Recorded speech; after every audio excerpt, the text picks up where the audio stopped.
আসসালামু আলাইকুম গাইস, তোমরা যে যেখানে আছো আশা করি ভালো আছো। আলহামদুলিল্লাহ আমিও তোমাদের দয়া ভালো আছি। প্রতিদিনের মতন আজকে তোমাদের মাঝে রান্নার ভিডিও নিয়ে আসলাম। আজকে লাল মুরগি দিয়ে আলু দিয়ে রান্না করবো। ফার্স্ট টাইম পাতিল বসিয়ে দিয়েছি, পরিমাণ মতন তেল দিছি, পেঁয়াজ দিছি, এলাচ, চাল, তেজপাতা, দারচিনি সব একসাথে দিয়ে দিছি। এখন এটাকে নেড়ে দিব। পেস্টটা হয়ে গেছে, এখন দিব মশলা কষানোর জন্য পানি। একটু পানি দিয়ে দিচ্ছি।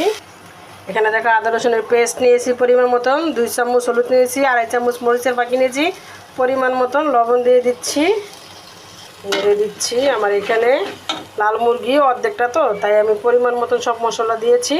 এই যে দেখো আগে থেকে ধুয়ে পরিষ্কার করে রেখেছি। মুরগি একটু ডিম হয়েছে।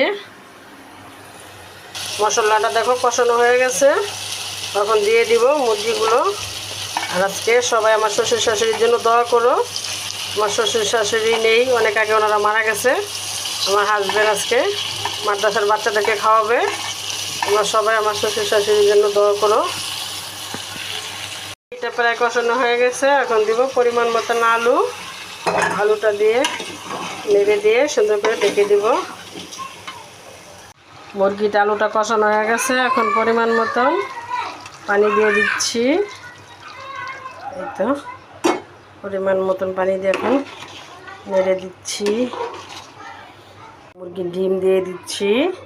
মুরগিটা প্রায় হয়ে গেছে, এখন দিয়ে দিচ্ছি পরিমাণ মতন জিরার ফাঁকি দিয়ে এটাকেও নেড়ে দিতে হবে। তো নেড়ে দিচ্ছি।